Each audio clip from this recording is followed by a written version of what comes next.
Bismillahirrahmanirrahim.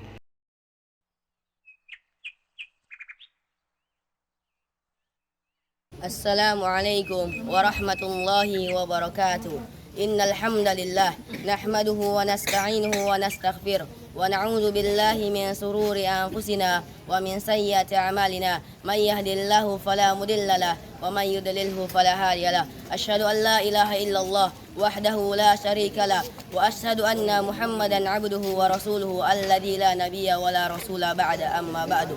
Qala Allah ta'ala fil kitabil karim: يا أيها الذين آمنوا اتقوا الله حق تقاته ولا تموتن إلا وأنتم مسلمون. وقال الله تعالى: يا أيها الناس اتقوا ربكم الذي خلقكم من نفس واحدة وخلق منها زوجها وبث منهما رجالا كثيرا ونساء واتقوا الله الذي تساءلون به والأرحام إن الله كان عليكم رقيبا. وقال تعالى أيضا: يا أيها الذين آمنوا اتقوا الله وقولوا قولا سديدا يصلح لكم أعمالكم ويغفر لكم ذنوبكم ومن يطع الله ورسوله فقد فاز فوزا عظيما.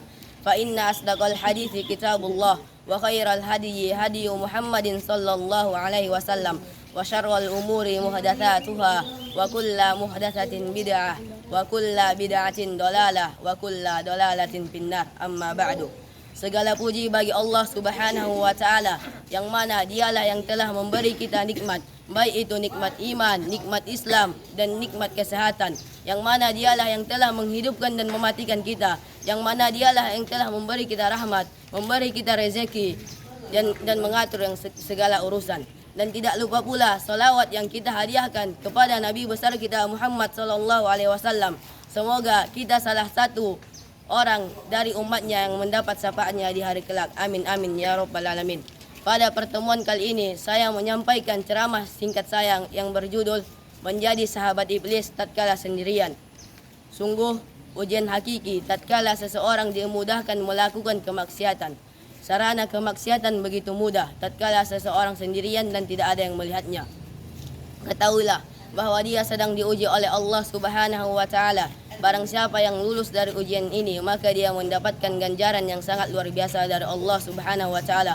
Allah Subhanahu wa Ta'ala berfirman dalam Al-Quran: Man khasyiya rahmana bil ghaib, yaitu orang-orang yang takut kepada Allah walaupun tidak ada yang melihatnya. Dan Allah Subhanahu wa Ta'ala juga menyebutkan dalam ayat yang lain, yaitu Allah memberikan dua surga bagi orang yang bertakwa kepada Allah atau takut kepada Allah tatkala sendirian. Allah Subhanahu wa Ta'ala berfirman dalam Al-Quran: Waliman khafa maqama rabbih jannatan, yaitu orang yang takut akan keagungan Allah tatkala sendirian dan tidak ada yang melihatnya. Sebagian ulama tafsir menafsirkan ayat ini, dia adalah orang yang tatkala dia sendirian dan tidak ada yang melihatnya, dia hendak melakukan kemaksiatan, tiba-tiba dia ingat keagungan Allah Subhanahu wa Ta'ala, dia meninggalkan kemaksiatan tersebut. Ketahuilah bahwa Allah menjanjikan baginya dua surga. Oleh karena itu, pemirsa Mina Official yang dirahmati Allah Subhanahu wa Ta'ala, tatkala seseorang sendiri dan tidak ada yang melihatnya, iblis datang menyuruhnya untuk melanggar perintah-perintah Allah Subhanahu wa Ta'ala. Hawa nafsunya mendorongnya untuk melanggar perintah-perintah Allah Subhanahu wa Ta'ala.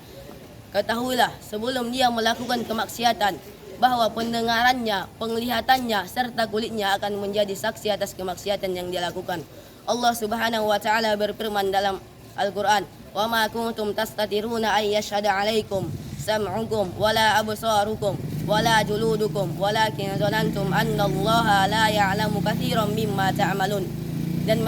Dan mereka tidak bisa menghindar dari kesaksian pendengaran mereka, penglihatan mereka, serta kulit mereka terhadap mereka. Dan mereka mengira bahwa Allah tidak mengetahui banyak apa yang mereka lakukan. Benar bahwasanya pendengaran, penglihatan, serta kulit kita akan menjadi saksi di hadapan Allah Subhanahu wa Ta'ala.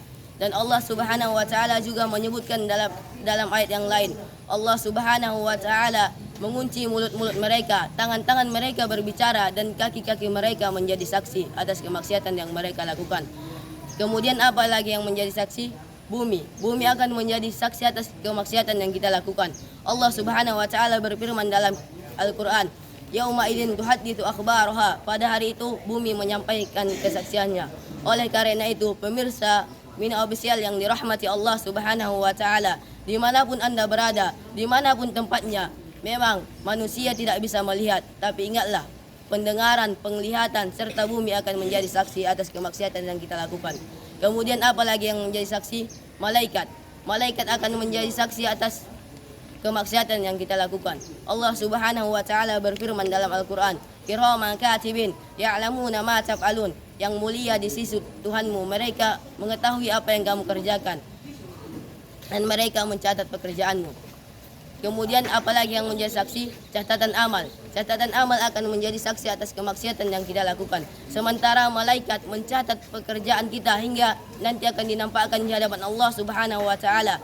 Tangan, kaki akan menjadi saksi atas kemaksiatan yang kita lakukan. Kemudian bumi akan menjadi saksi. Kemudian malaikat menjadi saksi. Kemudian malaikat menjadi saksi. Kemudian catatan amal menjadi saksi. Terakhir Allah lah yang menjadi saksi. Tidak ada sesuatu pun yang tidak diketahui oleh Allah Subhanahu wa taala. Coba kita buka lembaran-lembaran Al-Qur'an. Bukankah Allah itu As-Sami', Maha mendengar, Al-Basir, Maha melihat, Al-Alim, Maha mengetahui.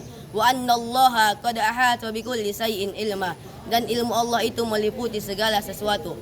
Oleh karena itu, pemirsa Mina Official yang dirahmati Allah Subhanahu wa taala, tatkala kita mengetahui Rabb kita Maha mengetahui segala sesuatu, lantas mengapa kita tidak bermaksiat kepadanya, melanggar perintah-perintahnya? Sebelum kita mengkelipkan mata kita, semua sudah diketahui oleh Allah Subhanahu wa taala. Lantas mengapa kita tidak bermaksiat?